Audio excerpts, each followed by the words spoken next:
ad una freschezza unica.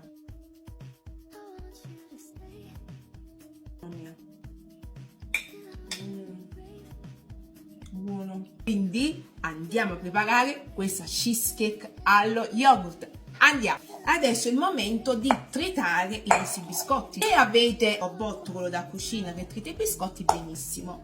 Però adesso vi faccio vedere la versione un po' più shue shue. Mi piace, shue shue. Mettiamo i nostri biscotti, mattarello, e sfogatevi con chi siete arrabbiati. Sei una seduta da uno psicologo gratis.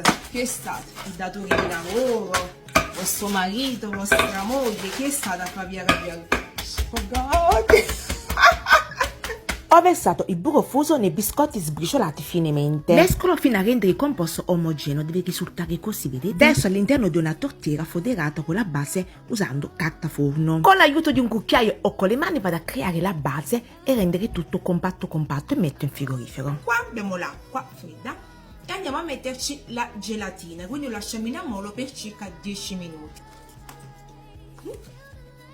Ora prepariamo la nostra crema montando panna, formaggio spalmabile, zucchero a velo. Monto a velocità media, non tantissimo, fino ad ottenere questa consistenza. Verso lo yogurt all'interno di una ciotola e aggiungo in 3 tempi la crema che avevamo precedentemente montato. Mescolando, mi raccomando, ogni qualvolta con la frusta, onde evitare che si creino grumi. Gli amici miei belli, fin qui facile, Adesso c'è l'inserimento della gelatina, che è un po' il tallone di Achille di alcuni miei amici. Aggiungo la gelatina nel succo di limone precedentemente riscaldato un pochino e faccio sciogliere benissimo. Al succo di limone preferisco sciogliere la gelatina nel latte, ma avevo un'amica che preferisce i sapori aciduli. Per non creare i grumi, prelevo una parte dell'impasto e la aggiungo all'interno della ciotola della gelatina. E con la frusta a mano mescolo benissimo e poi aggiungo tutto insieme. Verso la crema sulla base biscotti e metto nel frigorifero. Nel frattempo mettiamo la cheesecake nel frigorifero, si deve solidificare, compattare, io direi circa un'oretta e mezza, cioè sopra deve essere bella compatta per poter poi